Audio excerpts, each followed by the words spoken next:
Okay, तो यहाँ पर हम इंडिफरेंस पॉइंट स्टार्ट करने जा रहे हैं। कैपिटल स्ट्रक्चर में इंडिफरेंस पॉइंट का क्या रोल है और बेसिकली ये क्या होता है, ये चीज़ हम यहाँ पर देखेंगे।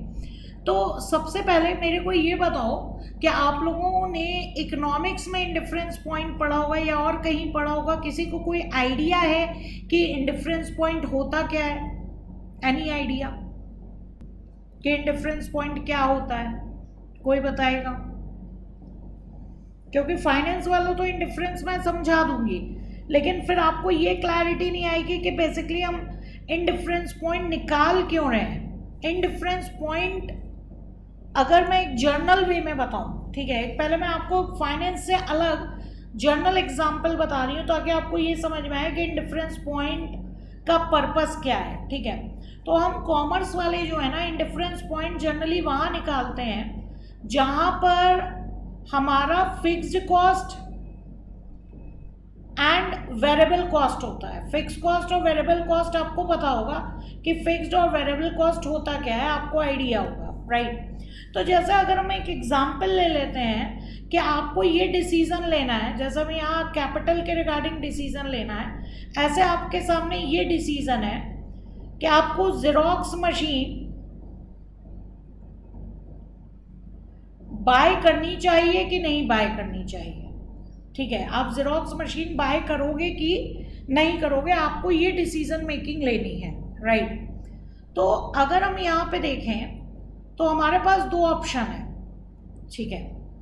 ऑप्शन 1 है, आंसर है नो, यानी हम जेरोक्स मशीन बाय नहीं करते हैं। और ऑप्शन 2 है कि हम जेरोक्स मशीन बाय कर रहे हैं, यस, राइट। अब आपने इसमें देखा कि अगर आप जेरोक्स मशीन नहीं बाय करते हो और बाहर से जाकर जेरोक्स करा के लाते हो, फोटोकॉपी करा के लाते हो, ठीक है, तो आपकी वेरिएबल कॉस्ट पर यूनिट, यानी एक पेज को अगर आप फोटोकॉपी कराते हो, ठीक है, तो आपकी variable cost per unit obvious सी बात है कि बाहर से जाकर अगर आप फोटोकॉपी कराओगे तो आपकी जो फिक्स्ड कॉस्ट है वो तो आपकी निल होगी, ठीक है, फिक्स कॉस्ट आपकी क्या होगी, निल होगी।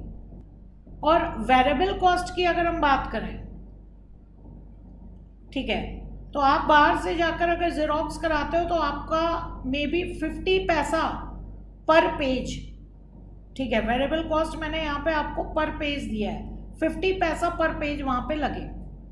अगर आप जेरोक्स मशीन खरीदते हो तो अगर हम एज्यूम करें कि हमारी जेरोक्स मशीन 1 लाख रुपीज़ की आ रही है, ठीक है, तो 1 लाख रुपीज़ हमारी ऑप्शन 2 में क्या होगी, फिक्स कॉस्ट होगी। लेकिन जो मैं रोज बाहर जाकर 50 पैसे पर पेज का जेरोक्स कराती थी, वो शायद मेरा अब 10 पैसे पर पेज लग रहा है। 10 पैसे पर पेज क्यों बोला? क्योंकि पेज की भी कॉस्ट होगी, इंक की भी कॉस्ट होगी, इलेक्ट्रिसिटी की भी कॉस्ट होगी, तो ये चीज़ है, राइट। अब आपको ये डिसीजन लेना है, अगर ये आपके फैक्ट्स हैं कि आपको जेरोक्स मशीन बाय करनी चाहिए कि नहीं बाय करनी चाहिए, तो वहाँ पर हमें इस डिसीजन में हेल्प करने के लिए एक कॉन्सेप्ट होता है इंडिफरेंस पॉइंट। ये मैं एक जनरल वे में आपको बता रही हूँ कि बेसिकली इंडिफरेंस पॉइंट हम निकालते क्यों हैं, राइट। तो अब एक बात बताओ, आप ये देखोगे कि ऑप्शन 1 में फिक्स कॉस्ट निल है, ऑप्शन 2 में फिक्स कॉस्ट 1 लाख है, राइट। यहाँ पे वेरिएबल कॉस्ट कितनी है? ऑप्शन 1 में 50 पैसा है और यहाँ पर 10 पैसा है, यानी कि सेविंग इन वेरिएबल कॉस्ट कितनी हो रही है? अगर हम यहाँ पे देखें तो मेरी मशीन अगर मैं बाय करती हूँ तो सेविंग इन वेरिएबल कॉस्ट मेरी हो रही है 40 पैसा, क्योंकि ये 50 पैसा है और यहाँ 10 पैसा लग रहा है, तो सेविंग कितनी हो रही है, 40 पैसा। और इस सेविंग के लिए मुझे एक्स्ट्रा फिक्स्ड कॉस्ट कितनी लगानी पड़ रही है? यहाँ पे निल थी, यहाँ पे 1 लाख है, तो एक्स्ट्रा फिक्स कॉस्ट मेरे को 1 लाख रुपीज़ की एक्स्ट्रा कॉस्ट लगानी पड़ रही है। तो ये सेविंग मेरी इस एक्स्ट्रा कॉस्ट को कब कवर कर लेगी? मेरी ये जो सेविंग है ये एक्स्ट्रा कॉस्ट को कब कवर कर लेगी? तो अगर मैं यहाँ पर इंडिफरेंस पॉइंट निकालूं तो indifference point extra fix cost upon saving in variable cost, यानी कि 1 लाख डिवाइडेड बाय, जैसे ही मैं 0.4 करूंगी मेरे पास यहाँ पर आंसर आएगा 2,50,000 पेजेस। ये मेरा इंडिफरेंस पॉइंट है। अब इंडिफरेंस का लिटरल मीनिंग देखो। इंडिफरेंस पॉइंट का यहाँ पे मतलब क्या हुआ, इंडिफरेंस पॉइंट का यहाँ पे मतलब क्या हुआ कि एक ऐसा मेरे को लेवल चाहिए जहां पे मैं ऑप्शन 1 और ऑप्शन 2 में डिफरेंस ना करूं। व्हाट माय पॉइंट, एक ऐसा लेवल चाहिए, अगर मैं 2,50,000 पेजेस जेरोक्स करवाती हूं तो मेरे को ऑप्शन 1 में भी सेम कॉस्ट पड़ेगी और ऑप्शन 2 में भी सेम कॉस्ट पड़ेगी। दोनों ऑप्शन मेरे लिए इनडिफरेंस पे आ जाएंगे क्योंकि दोनों ऑप्शन की कॉस्टिंग मेरे को क्या पड़ेगी, सेम। आप करके देख लो। मेरे क्या निकला, मेरा इंडिफरेंस पॉइंट क्या निकला, 2,50,000 पेजेस। अगर मैं ऑप्शन 1 में टोटल कॉस्ट निकालूं 2,50,000 पेजेस की, ठीक है, तो फिक्स कॉस्ट यहाँ पे क्या है, निल है। वेरिएबल कॉस्ट आप कैसे निकालोगे, 2,50,000 इंटू 0.5, 2,50,000 इंटू 0.5 आपका आ जाएगा रुपीज 1,25,000। और ऑप्शन 2 में अगर हम देखें, जब हम जेरोक्स मशीन खरीद रहे हैं, 1 लाख कॉस्ट तो मेरी मशीन खरीदने की फिक्स कॉस्ट लग रही है और वेरिएबल कॉस्ट मेरी क्या लग रही है, वेरिएबल कॉस्ट 10 पैसा लग रही थी, तो 2.5 लाख पेजेस की 10 पैसे के हिसाब से वेरिएबल कॉस्ट मेरी क्या हो जाएगी, 25,000। तो आप देख रहे हैं कि यहाँ दोनों ही ऑप्शन में मेरे को टोटल कॉस्ट क्या बैठ रही है, रुपीज 1,25,000, यानी कि दोनों ऑप्शन में मैं कोई डिफरेंस नहीं करूंगी क्योंकि मेरे को टोटल कॉस्ट सेम बैठ रही है। और मुझे ये पता है कि मेरा इंडिफरेंस पॉइंट तब आएगा जब मैं 2,50,000 पेजेस का जेरोक्स कराती हूँ। तो ये हेल्प कैसे करेगा डिसीजन मेकिंग के लिए, ये हेल्प ऐसे करेगा डिसीजन मेकिंग के लिए कि अगर आपके पास जेरोक्स की नीड 2,50,000 पेजेस से ज़्यादा की है तो आपको मशीन खरीदनी चाहिए, और अगर आपकी नीड, आपकी रिक्वायरमेंट 2,50,000 से कम की है तो आपको जो है मशीन बाय नहीं करनी चाहिए। समझ में आ रही है बात, कैसे इसने डिसीजन मेकिंग में हेल्प किया। इंडिफरेंस पॉइंट ने मुझे एक बॉर्डर बता दिया कि ये आपका बॉर्डर है 2,50,000 पेजेस का। अगर आपको 2,50,000 से ज़्यादा पेजेस जेरोक्स करवाने हैं तो आप मशीन बाय करिए, यानी कि इंडिफरेंस के बाद का अगर आपका रिक्वायरमेंट है, इंडिफरेंस पॉइंट के बाद का आपको रिक्वायरमेंट है, तो जिसमें फिक्स्ड कॉस्ट ज़्यादा लगती है वो वाला ऑप्शन आपको सस्ता पड़ेगा, और इंडिफरेंस से कम वाला अगर आपको चाहिए तो जिसमें वेरिएबल कॉस्ट होती है वो वाला ऑप्शन आपको बेटर पड़ेगा। गॉट माय पॉइंट, इंडिफरेंस क्यों निकाल रहे हैं, किसी को अगर कोई डाउट है यहाँ तक तो प्लीज बताइए। एक आइडिया लगा आपको कि इंडिफरेंस क्यों निकाल रहे हैं। मैंने एक जर्नल आपको एग्जांपल दिया ताकि आपको इंडिफरेंस का लॉजिक समझ में आ सके, अदरवाइज मैं पढ़ा देती और आप उसको रट लेते। ठीक है, आप अब 2,50,000 से, अब यहाँ पे हमारा इंडिफरेंस पॉइंट क्या निकला था, 2,50,000 पेजेस। अब आप देख लीजिए, अगर आपकी रिक्वायरमेंट, खुद ही देख लीजिए, अगर आपकी रिक्वायरमेंट कितनी है, 2 लाख पेजेस की है, कितनी है, 2 लाख पेजेस। अब आप 2 लाख पेजेस पे कॉस्टिंग कर लीजिए। पहले ऑप्शन में आपकी कॉस्टिंग क्या आएगी, पहले ऑप्शन में फिक्स कॉस्ट आपकी निल है और वेरिएबल कॉस्ट 2 लाख पेजेस का आपका कितना आ जाएगा, 2 लाख इंटू 0.5। ठीक है, तो 2 लाख इंटू 0.5 आप करोगे, आपकी कितनी कॉस्टिंग आ रही है, 1 लाख। और यहाँ पे आपकी कितनी कॉस्टिंग आ रही है, 1 लाख। तो आप मशीन खरीदोगे ही खरीदोगे, और दूसरी आपकी कितनी कॉस्टिंग आ रही है, 10,000। अब आप मुझे बताओ कौन सा आपका कॉस्टिंग सस्ता पड़ा, ऑप्शन 1। तो इंडिफरेंस पॉइंट यही कहता है कि अगर इंडिफरेंस से नीचे आपकी रिक्वायरमेंट है तो आपके लिए वो ऑप्शन बढ़िया होगा जहाँ पे वेरिएबल कॉस्ट है, और अगर आपकी रिक्वायरमेंट इंडिफरेंस पॉइंट के ऊपर है, जैसे कि अब मैंने 2,50,000 पेजेस लिखे थे, मैं सपोज कह रही हूँ मेरे पेजेस की रिक्वायरमेंट है 3 लाख पेजेस, इंडिफरेंस पॉइंट से ऊपर पहुंचा दिया, अब मुझे कौन सा ऑप्शन सस्ता पड़ेगा, जहां पर फिक्स्ड कॉस्ट है। आप करके देख लीजिए, मैं आपको दिखा रही हूँ, यहाँ पे प्रूफ करके दिखा रही हूँ।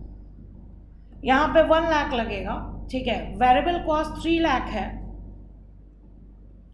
तो 3 लाख इंटू 0.5, यहाँ पे 1,50,000 आपकी कॉस्ट बैठ रही है, ठीक है, और यहाँ पर आपका 3 लाख है, तो आपका 30,000 आ जाएगा 10 पैसे के हिसाब से।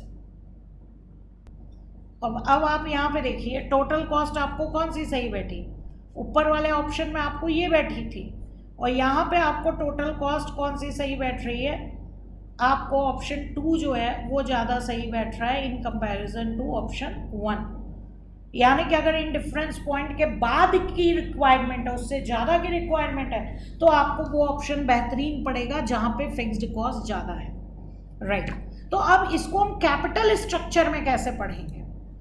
अब हम टॉपिक पढ़ने जा रहे हैं कैपिटल स्ट्रक्चर का इन डिफरेंस पॉइंट। तो बेसिकली अभी तक मैं इन डिफरेंस पॉइंट मैंने शुरू नहीं किया था, मैं ये बताना चाह रही थी कि हम इन डिफरेंस पॉइंट पढ़ क्यों रहे हैं, राइट। तो अब इसी कॉन्सेप्ट को हम किस में पढ़ रहे हैं, कैपिटल स्ट्रक्चर में, ठीक है। इसी सेम कॉन्सेप्ट को हम कैपिटल स्ट्रक्चर में पढ़ रहे हैं, इन डिफरेंस पॉइंट। और इन डिफरेंस पॉइंट को ही सब लोग प्लीज साथ में नोट्स बनाते जाइएगा, ठीक है।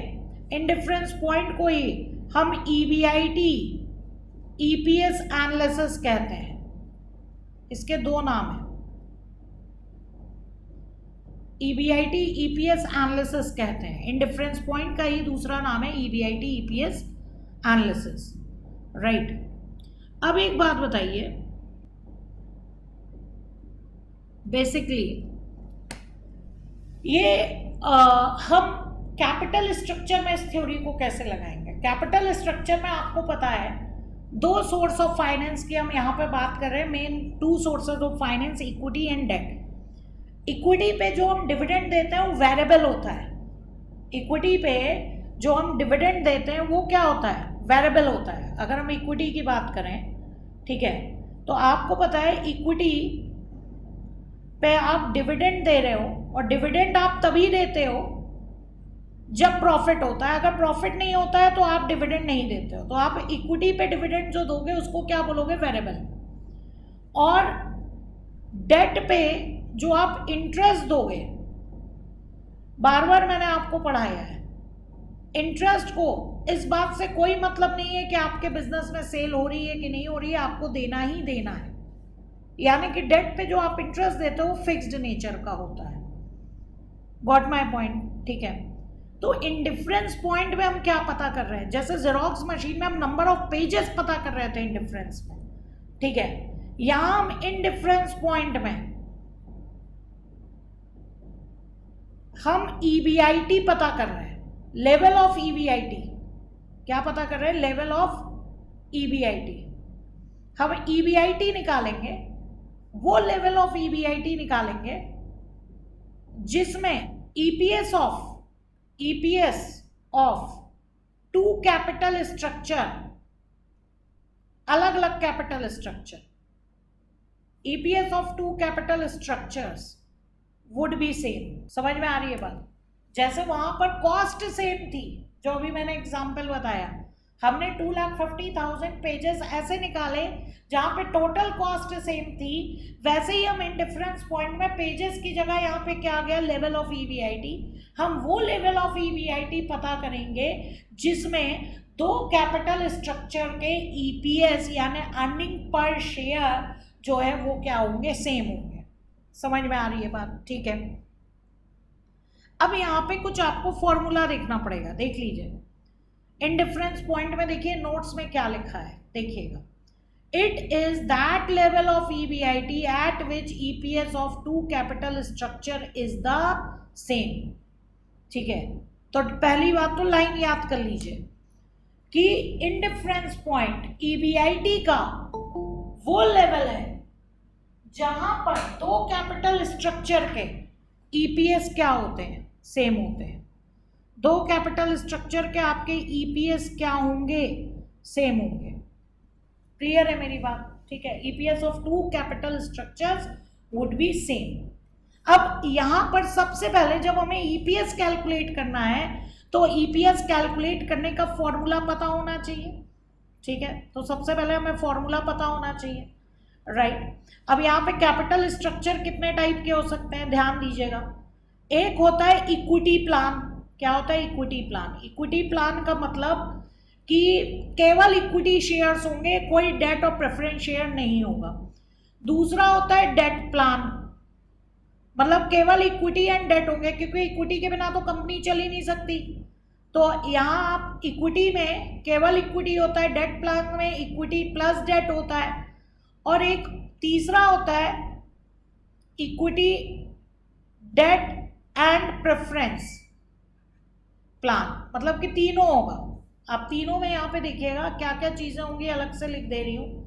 Only equity, only equity, equity plus debt यहाँ पे होगा, ठीक है। और तीसरे में equity plus preference share capital plus debt, तीनों होगा। अब इसमें फॉर्मूला क्या होगा ईबीआईटी कैलकुलेट करने का, वो हम देखने जा रहे हैं।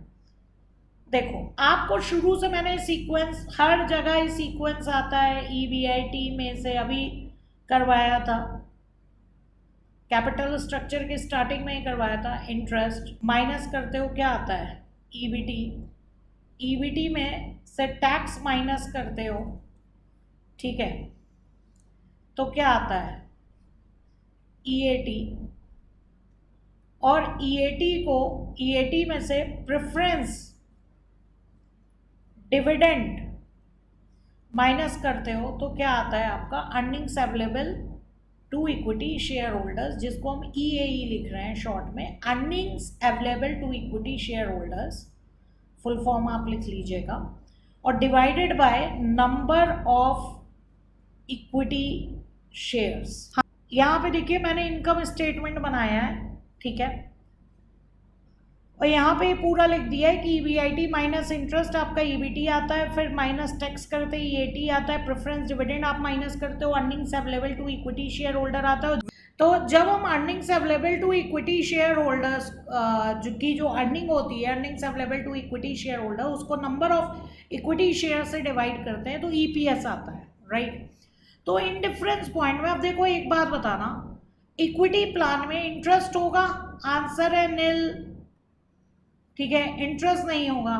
टैक्स होगा, ईबीआईटी होगा, हाँ जी ईबीआईटी तो निकालना ही है, ठीक है, टैक्स होगा, इंटरेस्ट नील होगा। ईबीआईटी में से ही हम क्या कर देंगे, ईबीआईटी का ही टैक्स कैलकुलेट करके माइनस कर देंगे। प्रेफरेंस डिविडेंड होगा नहीं, ये भी नील होगा, राइट। तो इसके बाद डायरेक्ट ईएई आ जाएगा, उसको नंबर ऑफ शेयर से डिवाइड करके ईपीएस आ जाएगा।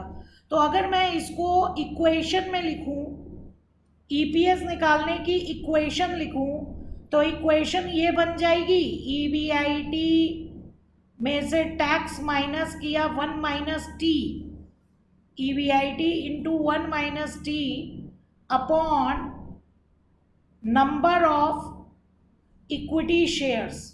बताओ ईपीएस ऐसे ही निकलेगा कि नहीं निकलेगा? सबको समझ में आ रहा है? तो इक्विटी प्लान का ईपीएस का फॉर्मूला क्या हो गया, EBIT into 1 minus T upon number of equity shares. तो कैसे निकला फॉर्मूला आपको समझ में आ गया। अब डेट प्लान में इंटरेस्ट होगा, ईबीआईटी में से पहले माइनस करेंगे, क्या माइनस करेंगे, इंटरेस्ट। तो देखो फॉर्मूले में क्या लिखोगे, ये आपका एक फॉर्मूला हो गया ईपीएस निकालने का, तीनों फॉर्मूले मैं दिखा रही हूँ। दूसरा फॉर्मूला देखो, क्योंकि डेट प्लान में आपका इंटरेस्ट होगा तो ईबीआईटी में से आई माइनस करोगे, आई मतलब इंटरेस्ट, ठीक है, ये माइनस कर दिया, आई माइनस करके क्या आया ईबीटी। अब ईबीटी में से टैक्स माइनस करोगे और फिर ईएटी आएगा, ठीक है। तो ईबीआईटी में से आई माइनस करने के बाद हम मैंने लिखा 1 माइनस टी, ठीक है, divided by number of equity shares, EPS निकल आएगा। ये वाला फॉर्मूला समझ में आया। अगर डेट इक्विटी है कैपिटल स्ट्रक्चर के प्लान में तो ईपीएस निकालने का ये वाला फॉर्मूला बन जाएगा, ठीक है, क्लियर है। और यहाँ पे अभी भी प्रेफरेंस डिविडेंड क्या था, नील था, ठीक है, ये निकला। अब लास्ट वाला हमारा क्या है, प्रेफरेंस डिविडेंड भी है, तो इसका मतलब EBIT में से I माइनस किया, 1 माइनस T लिखते ही EAT आ जाएगा, और इसमें से फिर प्रेफरेंस डिविडेंड माइनस करोगे, फिर divided by number of equity shares करोगे। यानी कि अगर कैपिटल स्ट्रक्चर में प्रेफरेंस डिविडेंड भी है तो EPS निकालने का फॉर्मूला हमारा क्या होगा, EBIT minus I into 1 minus T minus preference dividend upon number of equity shares. आप देख ही रहे, ठीक है, क्योंकि यहाँ पर आपका EBIT में से आपने इंटरेस्ट माइनस किया, आपका EBT आ गया। आप टैक्स माइनस कर रहे हो तो 1 माइनस T आप जैसे ही लिखोगे आपका EAT आ जाएगा। EAT में से आप प्रेफरेंस डिविडेंड माइनस करोगे, ठीक है, तो आपका EAE आ गया न्यूमरेटर में, और डिनोमिनेटर में आपने उसको नंबर ऑफ इक्विटी शेयर से डिवाइड कर दिया तो आपका EPS आ गया। मुझे बताइए यहाँ तक किसी को कोई इशू है? 1 माइनस T इसलिए किया था क्योंकि जैसे ही आप 1 माइनस T करोगे, राइट, अगर सपोज EBT आपका 100 है, क्योंकि टैक्स का परसेंटेज आप हमेशा EBT पे कैलकुलेट करते हो, तो इट मीन्स कि EBT अगर 100 है और टैक्स 40% है, ठीक है, तो EAT हमेशा क्या होता है, 60%, ठीक है। तो अगर मैंने 1 माइनस T लिखा, यानी 1 माइनस 0.4 लिखा, तो मैं EBT का डायरेक्ट 60% निकाल दूंगी। Got my point? तो जैसे ही मैंने ये जो EBT बच रहा था, EBIT माइनस I, इसके बाद जो भी फिगर आएगी उसका 60% मैं निकाल दूंगी, तो डायरेक्ट अर्निंग आफ्टर टैक्स निकल आएगी। क्लियर है मेरी बात? सिंपल मैथ्स है, ठीक है, सिंपल मैथ्स देखो ना। अब एक बात बताओ, सपोज यहाँ पे 1 लाख होता, EBT 1 लाख होता, तो मैं टैक्स 40,000 निकालती, तो मेरा EAT कितना आता, 60,000। तो अगर मैं 1 लाख का 60% डायरेक्ट निकाल दूँ तो 60,000 डायरेक्ट आ जाएगा ना। दैट्स वाई 1 माइनस T किया है। आई होप क्लियर हो गया होगा जिन्होंने पूछा है। आई होप स्क्रीन दिख रही होगी, ठीक है। तो बेसिकली यहाँ पे मैं आपको ये बता रही थी कि सपोज आपने EBT 1 लाख रुपीज़ लिखा और उसका 40% आपने निकाल कर 40,000 लिखा, तो आपका EAT 60,000 आएगा। एक तरीका तो ये। दूसरा तरीका ये है कि 1 लाख का डायरेक्ट आप 60% निकाल दो तो 60,000 निकल आएगा, ठीक है। तो यहाँ पे हम क्या कर रहे हैं कि जैसे ही हम 1 माइनस T करते हैं, 1 माइनस T यानी 1 माइनस 0.4, यानी कि क्या निकला आपका 0.6, तो 1 लाख का आपने 0.6 कर दिया, मल्टीप्लाई कर दिया, तो डायरेक्ट आपका 60,000 आ जाएगा। क्लियर है? Yes ma'am, yes right. अब देखो यहाँ पर, अब तो ये तो हमने देख लिया फॉर्मूला, ठीक है। अब हमने कहा इंडिफरेंस की डेफिनेशन पे वापस आते हैं कि इंडिफरेंस वो आपका EBIT का लेवल है, यानी हमें EBIT पता करना है। जैसे हमें अपने जो पहला मैंने आपको क्वेश्चन करवाया कॉस्ट से रिलेटेड, वहाँ हमें नंबर ऑफ पेजेस पता करने थे, तो यहाँ EBIT पता करना है, eight which EPS of 2 capital structure is the same, ठीक है। तो इसका मतलब अगर मैं आपको कहूँ कि 2 प्लान है, एक प्लान है कैपिटल स्ट्रक्चर में इक्विटी प्लान, ठीक है, और दूसरा प्लान है equity plus debt plan, equity plus debt plan, right, और दोनों का मेरे को EBIT पता करना है। फॉर्मूला मेरा क्या है आपने अभी देख लिया, EBIT into 1 minus T upon number of equity shares equal to, क्योंकि EPS इक्वल होंगे, ये आपने देखा ना कि इंडिफरेंस पॉइंट EBIT का वो लेवल है eight which EPS of 2 capital structure is the same, और EPS का फॉर्मूला ये हो गया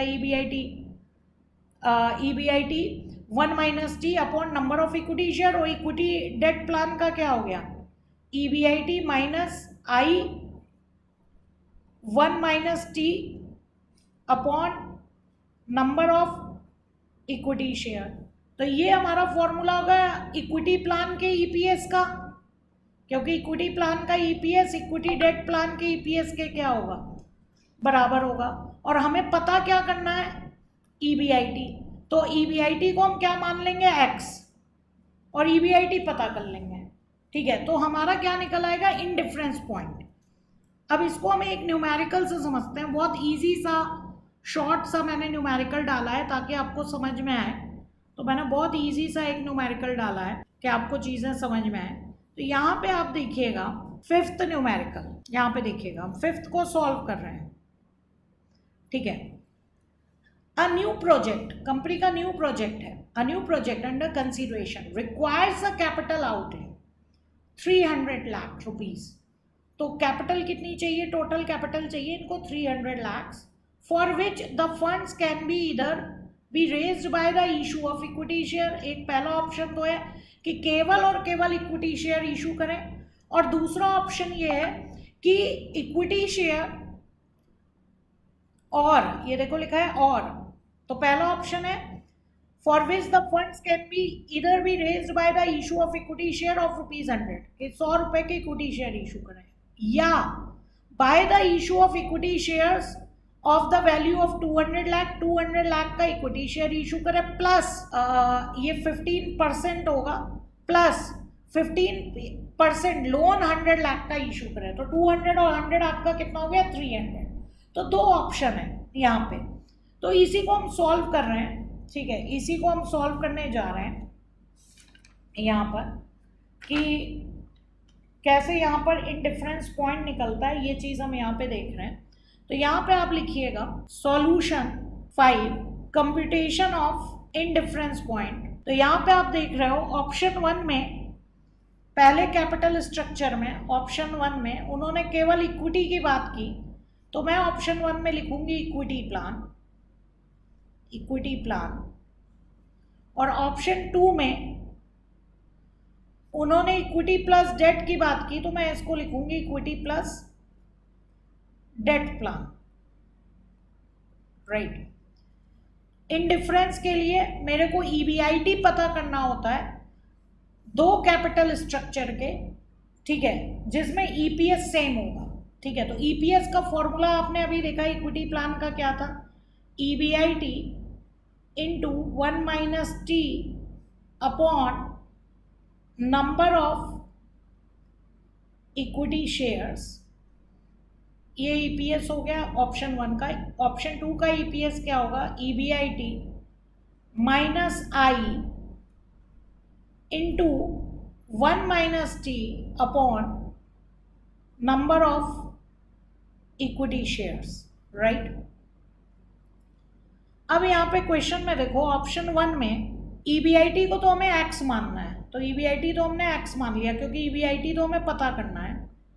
टैक्स रेट हमें कितना गिवन है, टैक्स रेट हमें 50% गिवन है, तो 1 - T में हमने लिख लिया 0.5, और ऑप्शन 1 में इन्होंने कहा था 300 लाख का फंड रेज करेंगे 100 रुपीज के शेयर्स, 100 रुपीज का एक शेयर होगा और 300 लाख फंड जो है वो रेज करेंगे। तो नंबर ऑफ इक्विटी शेयर्स कितने निकले, 300 लाख को 100 से डिवाइड करोगे तो 3 लाख निकलेंगे, ठीक है। तो यहाँ पे नंबर ऑफ शेयर्स कितने हो गए, 3 लाख, राइट। EBIT हमने X माना, माइनस इंटरेस्ट का अमाउंट चाहिए।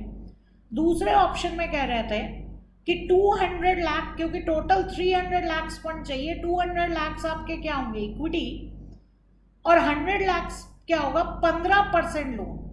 तो 100 का 15%, 100 लाख का 15% निकालेंगे तो 15 लाख निकलेगा, यहाँ पे 15 लाख निकलेगा, ठीक है। 100 लाख का 15% निकालेंगे तो आपका क्या निकलेगा, 15 लाख निकलेगा। तो यहाँ पे हो गया 15 लाख और 1 - 0.5 डिवाइडेड बाय, अब यहाँ नंबर ऑफ शेयर्स देखो, 100 लाख तो लोन से रेस कर रहे हो और 200 आप किससे रेस कर रहे हो, इक्विटी से। तो 200 लाख डिवाइडेड बाय 100 करोगे तो नंबर ऑफ इक्विटी शेयर यहाँ पे कितने होंगे, 2 लाख, ठीक है। तो ये हो गया आपके 2 लाख। अब हमें इसको सॉल्व करके क्या निकालना है, EBIT निकालना है। हमको इसको सॉल्व करके क्या निकालना है, EBIT निकालना है, ठीक है, तो लैक्स लैक्स तो कट कर दो, थोड़ी फिगर छोटी हो जाएगी। लैक्स लैक्स तो आपस में ही यहाँ पे कट हो गए, मैथ्स याद होगी, इतनी बेसिक मैथ्स। ठीक है, इधर ब्रैकेट ओपन कर लो, तो x माइनस 0.5 x हो गया। ठीक है, और ये मल्टीप्लाइड हो जाएगा क्योंकि 2 हम इधर कर देंगे तो ये आ गया 2। ठीक है, और ये आपका x माइनस 15 लाख, ये पूरा का पूरा लिख दो, x माइनस 15 लाख। ठीक है, ये पूरा आपने 1 से मल्टीप्लाई कर दिया। ठीक है, उसके बाद आपने 0.5 को इन दोनों से मल्टीप्लाई किया, माइनस 0.5, तो माइनस 0.5x हो जाएगा, और माइनस माइनस यहाँ पे प्लस हो जाएगा, और 15 लाख इंटू 0.5 आपका 7.5 लाख आ जाएगा, 7,50,000। ठीक है, और ये मल्टीप्लाइड हो जाएगी पूरी इक्वेशन 3 से। सॉल्व करके जरा मेरे को बताना x का आंसर क्या है।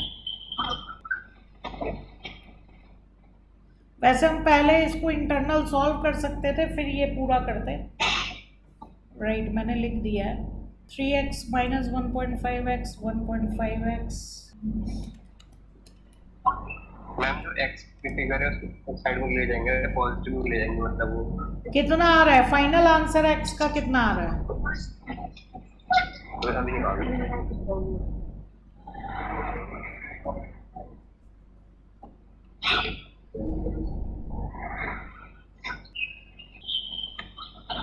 45 लाख आ रहा है आंसर। राइट, ये आ गया आपका EBIT। ठीक है, तो इसका मतलब अब आप इसमें वेरीफाई भी कर सकते हो, अगर आप इसको वेरिफिकेशन करना चाहो। एग्जाम में वेरिफिकेशन करके दिखाना नहीं होता है, लेकिन मैं आपको दिखा दे रही हूँ। वेरीफाई द आंसर, आप आंसर कैसे चेक कर सकते हो? इक्विटी प्लान का EPS निकाल लो, इक्विटी प्लान का आप EPS निकालो, देखो कितना आ रहा है 45 लाख 1 माइनस 0.5, ठीक है, divided by 3 lakh, lakhs cut हो गया। ठीक है, 45 डिवाइडेड बाय 3 आप करोगे 15 आ जाएगा, 15 माइनस 7.5 यानी कि आपका आ गया 7.5 रुपीज़ EPS इक्विटी प्लान का। ठीक है, और आप डेट प्लस इक्विटी प्लान कर इक्विटी प्लस डेट प्लान का आप EPS निकाल लो। राइट, तो यहाँ पे भी आप इसको देखिए सॉल्व करके निकालिए, 2 लाख होगा यहाँ पे 2 लाख। ठीक है, 45 में से 15 माइनस कर दिया, आपका कितना बचेगा 30 बचेगा, और लैक्स कट जाएगा। ठीक है, 30 का हाफ हो जाएगा 15, और 15 माइनस 7.5 आपका वापस आएगा ₹7.5। तो आप देख रहे हैं कि दोनों का EPS क्या है, सेम है। ठीक है, अब बेसिकली इसी इनडिफरेंस पॉइंट को हम क्या बोलते हैं, EBIT EPS analysis. Right, EBIT EPS analysis हम इसी चीज को बोलते हैं। अब हमने ये कंप्यूट क्यों किया, अब हमने इसको कंप्यूट क्यों किया? कंप्यूट हमने इसलिए किया, मैंने आपको बताया कि रिजल्ट आप अब क्या निकालोगे, रिजल्ट आप ये निकालोगे कि अगर आपकी कंपनी में डिसीजन मेकिंग, देखो लिख रही हूं मैं डिसीजन में, इफ अगर आपकी कंपनी में एक्सपेक्टेड EBIT, आप ये जानते हो कि आपकी कंपनी जो है 45 लाख से कम EBIT कमाएगी, 45 लाख से कम EBIT है। ठीक है, तो आपके लिए कौन सा प्लान बेस्ट होगा? आपके लिए इक्विटी प्लान बेस्ट होगा, इक्विटी प्लान बेस्ट है, क्योंकि यही आपको हाईएस्ट EPS देगा। अगर आपकी कंपनी EBIT 45 लाख के बराबर कमाती है, ठीक है, तो एनी प्लान, मतलब चाहे आप इक्विटी प्लान लीजिए, चाहे आप इक्विटी प्लस डेट लीजिए, और अगर आपकी कंपनी 45 लाख से ज़्यादा का EPS कमाती है, तो आपकी कंपनी में equity plus debt plan best रहेगा, क्योंकि यही आपको हाईएस्ट EPS जो है वो प्रोवाइड करेगा। लॉजिक समझ में आया कि हम इतना सॉल्व क्यों कर रहे थे, हम इतना सॉल्व क्यों कर रहे थे। अगर हम इसको ग्राफ में बनाना चाहें तो हम इसको ग्राफ में भी बना सकते हैं, कई बुक्स में आपको इसका ग्राफ बना जो है मिलेगा, ठीक है। अब जैसे फॉर एग्जांपल यहाँ पे हम ग्राफ के लिए, फॉर ग्राफ मेकिंग, आपको एग्जाम में ग्राफ मेकिंग नहीं करनी होगी, ठीक है, मैं आपको दिखा रही हूँ। फॉर ग्राफ आपको फिक्स्ड कॉस्ट निकालनी पड़ेगी। फिक्स कॉस्ट किसको कहते हैं? फाइनेंशियल बीपी, फाइनेंशियल बीपी, ठीक है। तो अगर हम बात करें इक्विटी प्लान की, तो इक्विटी प्लान में फाइनेंशियल बीपी क्या है? निल है, क्योंकि कोई भी वहां पे फिक्स्ड कॉस्ट नहीं है, ठीक है। और इक्विटी प्लस डेट प्लान में आपको फाइनेंशियल बीपी का फॉर्मूला याद होगा, लीवरेज में पढ़ाया था। Financial BP equal to interest, अगर प्रेफरेंस शेयर कैपिटल है तो interest plus preference dividend upon 1 minus T, ये मैंने आपको पढ़ाया था। तो यहाँ प्रेफरेंस शेयर कैपिटल नहीं है, दैट्स वाई ये PD upon 1 minus T apply नहीं होगा। तो इक्विटी प्लस डेट प्लान में आपका इंटरेस्ट कितना था? आपने अभी देखा 15 lakhs, कितना इंटरेस्ट था क्वेश्चन में? 15 lakhs, राइट। अब मैं इसको ग्राफ में बनाने जा रही हूँ, जो मैंने अभी आपको पढ़ाया, ठीक है। ग्राफ कैसे बनेगा? ये आपका एक्स एक्सेस है, ये आपका वाई एक्सेस है। एक्स एक्सेस में हम दिखा रहे हैं ईबीआईटी, ठीक है। वाई एक्सेस पे हम दिखा रहे हैं ईपीएस। अब आपको समझ में आ रहा होगा इसको ईबीआईटी ईपीएस एनालिसिस क्यों बोलते हैं, राइट। ईबीआईटी का इक्विटी प्लान में आपका फाइनेंशियल बीपी निल है, यानी इक्विटी प्लान में ईबीआईटी का कोई हिस्सा फिक्स्ड कॉस्ट में नहीं गया। दैट्स वाई इक्विटी प्लान की लाइन ऐसे निकलेगी तिरछी, 45 डिग्री का एंगल लेते हुए, 45 डिग्री का एंगल लेते हुए निकलेगी, और ये वाली लाइन शो करती है इक्विटी प्लान, ठीक है। जबकि इक्विटी प्लस डेट प्लान में 15 लाख आपका क्या था? अगर 15 लाख मेरा यहाँ स्केल आ रहा है तो 15 लाख ईबीआईटी का हिस्सा, ये जीरो है, जीरो ईबीआईटी, ठीक है। 15 लाख ईबीआईटी का हिस्सा किसने ले लिया था? इंटरेस्ट ने, राइट। तो ये लाइन ऐसे कुछ जाएगी यहाँ पे, ठीक है। ये मेरा ईपीएस होगा, जो आंसर मेरा निकला 7.5, और ये मेरा निकलेगा 45 lakhs ईबीआईटी, और ये मेरा निकला 7.5 रुपीज ईपीएस, ठीक है। अब आप खुद देख लो, डायग्राम को देखना, मैं दूसरे कलर से करने जा रही हूँ। अगर ईबीआईटी आपका 45 लाख से ज़्यादा है, देखो 45 लाख से अगर ईबीआईटी आपका ज़्यादा है, ठीक है, और ये वाली लाइन आपकी कौन सी थी?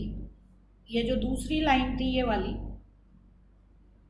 दिस वन, ये आपकी डेट इक्विटी है, डेट इक्विटी प्लस डेट है, जिसमें डेट है, राइट। और मैंने आपसे अभी कहा था कि 45 लाख से ज़्यादा अगर आप कमाते हो तो ईपीएस आपका किस में ज़्यादा होगा?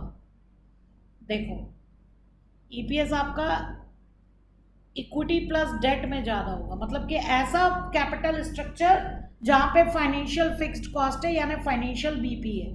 और अगर आपका ईबीआईटी 45 लाख रुपीस से कम है तो देखो इसमें तो ईपीएस कम है, ईपीएस अब की बार किस में ज़्यादा है? इक्विटी वाली लाइन में आपका ईपीएस क्या है? ज़्यादा है। ये देखिए इक्विटी वाली लाइन ऊपर है, आप खुद देखिएगा 45 लाख ईबीआईटी के पहले कौन सी लाइन ऊपर है? इक्विटी वाली लाइन ऊपर है, ठीक है। अगर मैं इक्विटी वाली लाइन को ग्रीन रखूं और इक्विटी प्लस डेट को रेड कर दूं, तो बस आप ये देखो कि आपकी कौन सी लाइन कब ऊपर है। 45 लाख रुपीस से कम ईबीआईटी है तो कौन सी लाइन ऊपर है? इक्विटी प्लान की लाइन ऊपर है, वो आपको हाईएस्ट ईपीएस दे रही है। लेकिन जैसे ही आपने 45 लाख को क्रॉस कर लिया, आपका इक्विटी प्लस डेट वाली लाइन आपको हाईएस्ट ईपीएस दे रही है। और 45 लाख पे दोनों कैपिटल स्ट्रक्चर का, ठीक है, आपका ईपीएस क्या है? सेम है। तो यहाँ पे इंडिफरेंस पॉइंट निकालने का पर्पस क्या था कि हमें वो लेवल ईवीआईटी का पता लग जाए जो इंडिफरेंस है, जहाँ पे दोनों कैपिटल स्ट्रक्चर का ईपीएस क्या है, सेम है, हमें बॉर्डर पता लग जाएगा। अगर मैं उस बॉर्डर से ज़्यादा अर्न कर रही हूँ तो मेरे लिए बेटर है कि मैं अपने कैपिटल स्ट्रक्चर में डेट लगाऊं, ज़्यादा से ज़्यादा डेट के थ्रू फंड रेज करूं। और अगर मैं उस ईवीआईटी से कम जो है कमा रही हूं तो मेरे लिए बेटर है कि मैं इक्विटी प्लान के थ्रू जो है फंड रेज करूं, डेट के थ्रू फंड रेज ना करूं। अब भाई मैंने तो अपनी पूरी मेहनत से आपको समझाने की कोशिश की है, आप लोग थोड़ा सा भी इधर उधर हुए होंगे तो ये कॉन्सेप्ट आपके सर के ऊपर से गया होगा। दैट्स वाई मैंने पूरी क्लास आज की रिकॉर्ड की है और अभी मैं इसकी रिकॉर्डिंग आपके गूगल क्लासरूम में डाल दूंगी, ठीक है। अब मुझे बताओ डाउट्स, जिसके डाउट्स हैं। हाँ भाई लोग, समझ में आया कि नहीं आया? Yes ma'am. कि सब सर के ऊपर से चला गया? मैंने पूरी कोशिश की, मैंने शुरू से तुम लोगों को इजी पोर्शन से कि क्यों निकाला जाता है, क्या होता है, ये मैंने पूरा बताया। इसी को ईबीआईटी ईपीएस एनालिसिस कहते हैं। ये थ्योरी में लिखने को भी आ सकता है। अब मतलब क्या, आज तक थ्योरी में ही आया है एकेटीयू के एग्जाम में, न्यूमेरिकल में नहीं आया। मैंने आपको हर तरीके से प्रूफ करके बता दिया है। डाउट पूछो अगर किसी को कोई डाउट है।